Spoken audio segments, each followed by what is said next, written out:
I had the umbrella in my left hand, and I was holding the umbrella very high on the shaft, and my wedding ring was touching the metal. Suddenly, there was like a chill in the air, and it felt kind of like static electricity. As soon as I thought, let go, just let go of the umbrella, a large bolt of lightning hit the top of the umbrella. I looked to the right a little bit, and I saw a heap on the ground, and I'm looking at that, and I'm like, oh my God, that's me. That's me.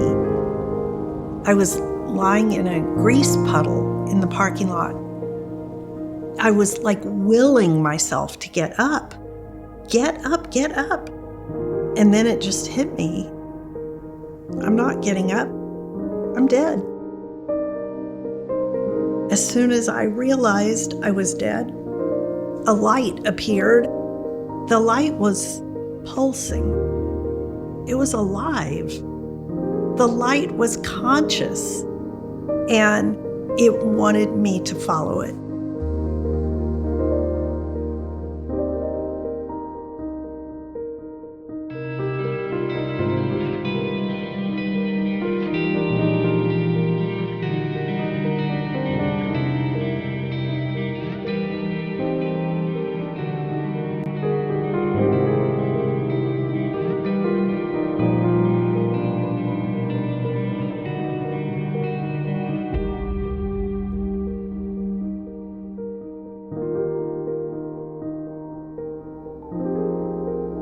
I'm Elizabeth Crone.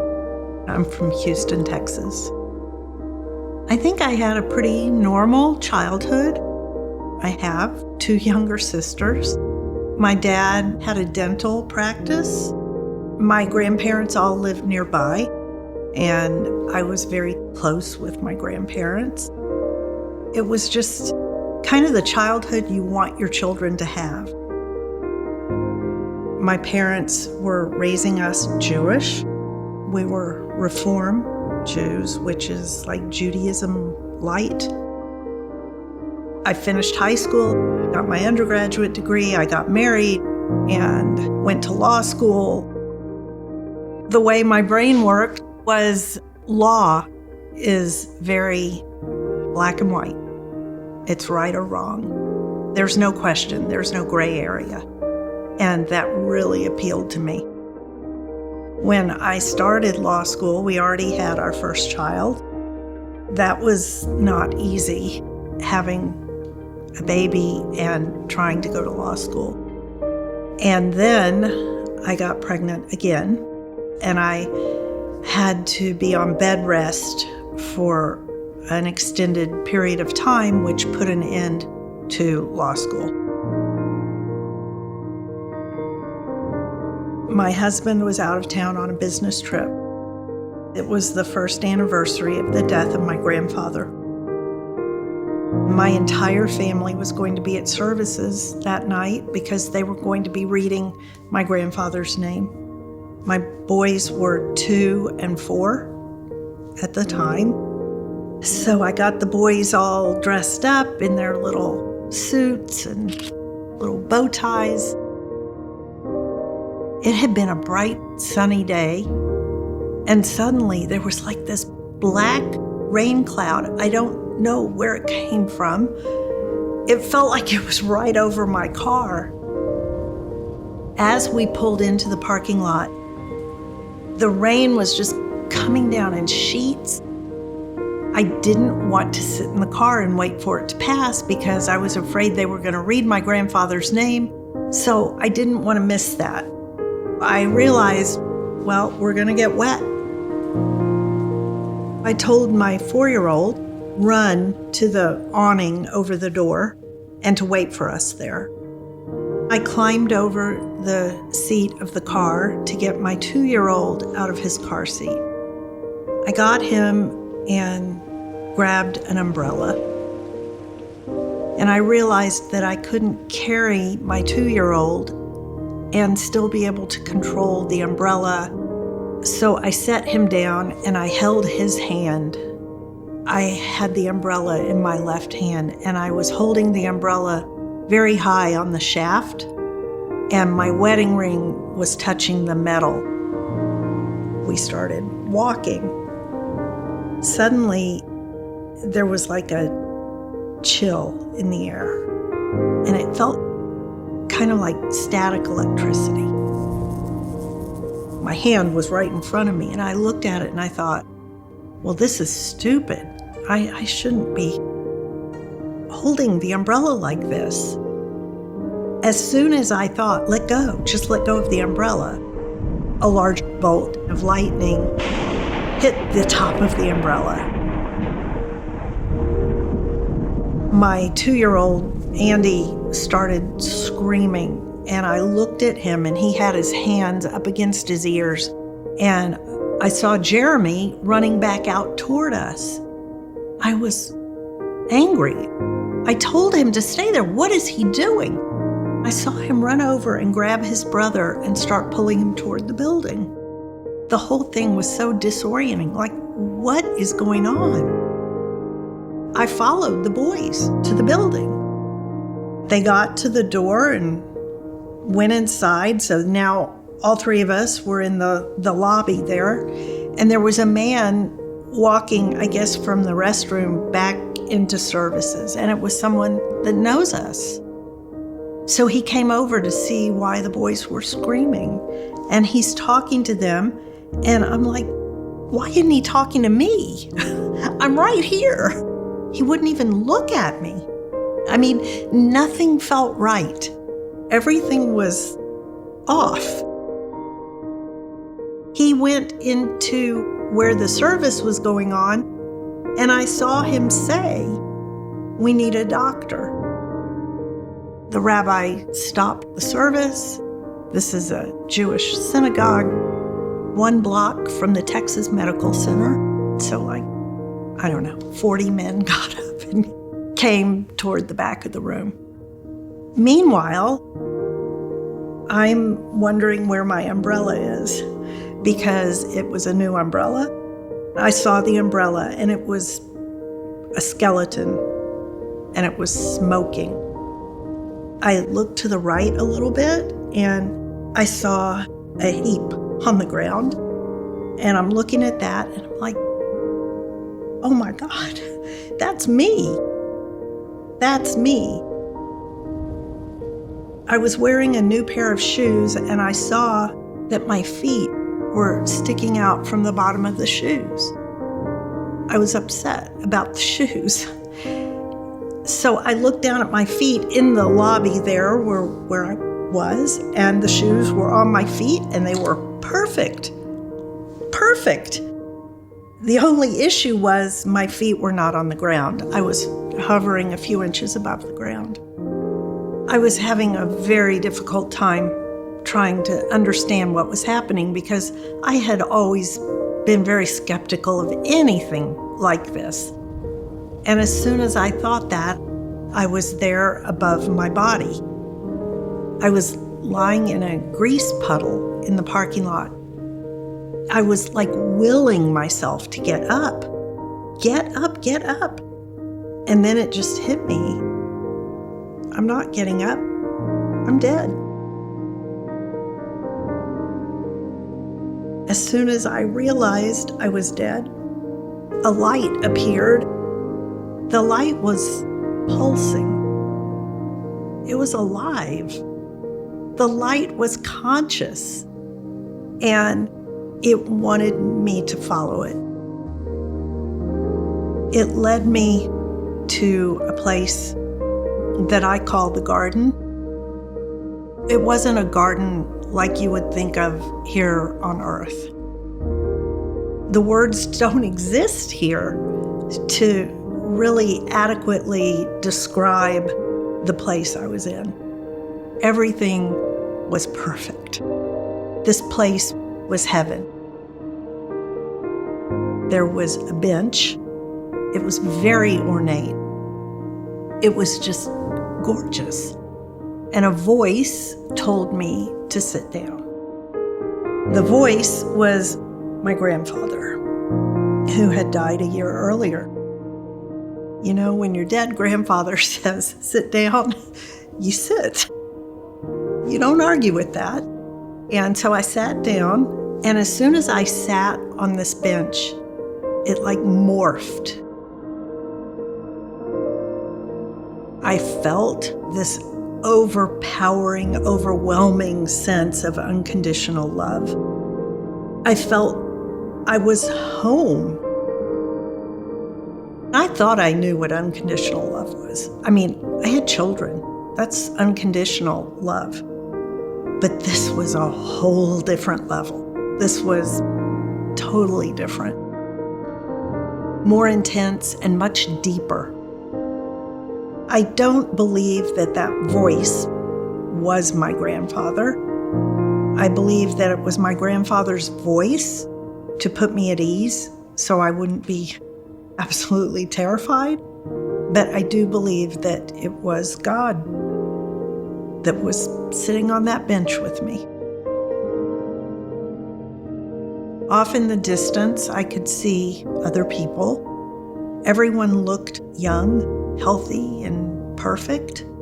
They were all paired up with some type of guide.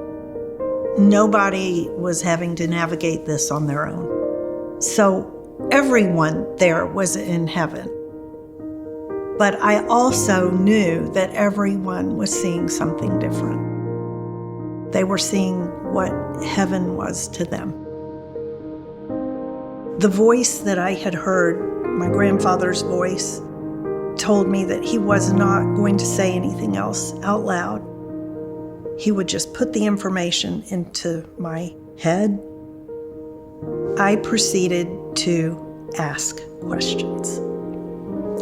And as fast as I could think a question, the answer was there. It was like an instantaneous download of information. There was an extensive conversation about quantum physics, and I totally understood it. But here, I don't know anything about quantum physics. I cannot wrap my head around it here. Being here is like being in a bowl of pea soup. It's so murky and heavy and difficult. But I know that while I was there, I understood the relationship of space to time and how it worked. A lot of the conversation revolved around questions I was asking about my family and my future. I was given a choice. You can go back, you can stay here. There was a gorgeous path in the garden, and it led to a mountain range that was off to the right. Apparently, if I decided to stay, I would take this path over the mountains. The entire time I was there, everything was so perfect. There was nothing that I could have asked for. Everything I needed was right there. Why would I go back? He said, there was more that you had planned to do in this life. You'll have a third child. It'll be a girl. He said she's already picked you and your husband to be her parents. You can either go back now and finish, you're 28 years into it, or you can start over. That made it pretty easy. I need to go back and just finish the job. I was told that it would be physically painful because I was burned from the lightning. I thought, oh, yeah. So I looked at my hand, and it didn't have a ring on it, and there was no burn, and I turned it over, and it looked like I was 18 years old. Everything was perfect. Everything was perfect. And he said, okay, one other thing. When you left your body, your soul expanded. and I'm going to have to squeeze you back into that body. It will feel bone-crushingly tight. And I said, okay. The next thing I knew, it felt like every bone in my body was breaking. And then I opened my eyes, and I was lying in the rain. People were just starting to come out to help me. And I was back. I knew what had happened. I was very clear in my mind, and I even remember thinking, you can't say anything about this. Don't say anything. They're going to laugh at you. They're going to say you're crazy. I knew I couldn't talk about it. I was helped into the building. One of the doctors that was there was an electrocution specialist. Anyone that went into Methodist Hospital in Houston, Texas, in the medical center, that was suffering from any type of electrocution, this is who they called. And he was there.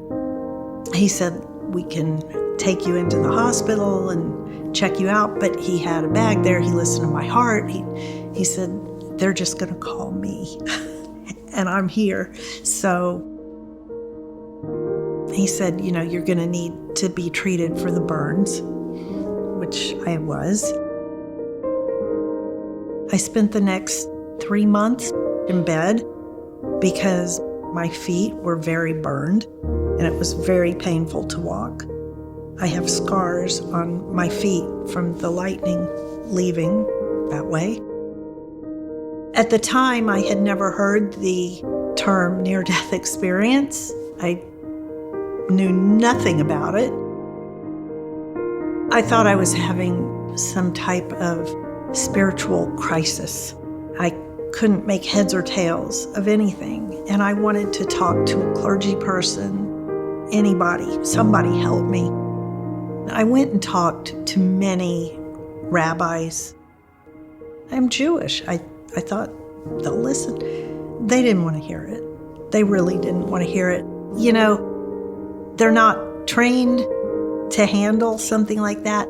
And basically, it was a pat on the head and they're there, you'll be fine, go on now. They were nice, but dismissive. I told my husband and I told my mom. My mom was fascinated. She had so many questions and she totally believed it. My husband pretty much laughed at me, said, "You're losing it. That did not happen. You were asleep. You had a dream." My husband and I remained married for another 9 years, and we did have a third child, a girl. So all of that was very accurate.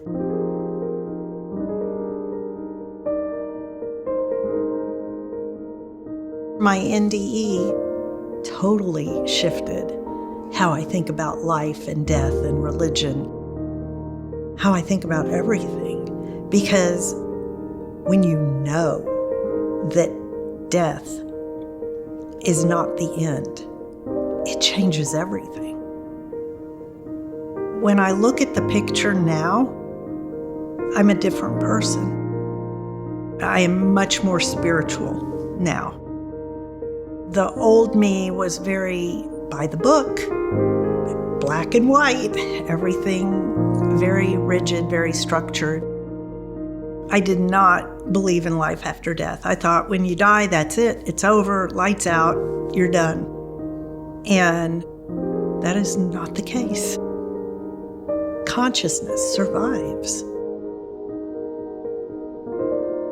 In September of 2022, my mom passed away. It was a very difficult time for my whole family. In October, we had local elections in Houston. I went to a community college where they were having the voting. there were people in the parking lot who were wearing volunteer t-shirts. One of them came over to me and said, "Are you here to vote or are you here for a class?" And I said, "To vote." And she said, "Okay." And she showed me which door to go in. I start walking, and she started walking with me. And I was kind of annoyed because, my mom just died. I was grieving. I didn't want to make small talk. Finally, I got to the door and went inside. And I was in there for about an hour and a half. And I came back out, and she's still there, this woman. She said, "Well, you did it." I said, "Did what?" She said, "You did your civic duty." And I said, "Yeah. Okay, have a good day." And she said, "Where's the other woman?" I said, "What other woman?" She said, "The older woman that you came with." I said, "I didn't come with anyone. I was by myself." She said, "No, the older woman. She's wearing the blue and green blouse with the big decorative buttons." And I said, "I have to go." And got in my car as fast as I could. My mom is buried in a blue and green blouse with 3 big decorative buttons. The old me would have laughed myself out the door here. I wouldn't have believed this. So I do get communication from the other side. I do in things like that.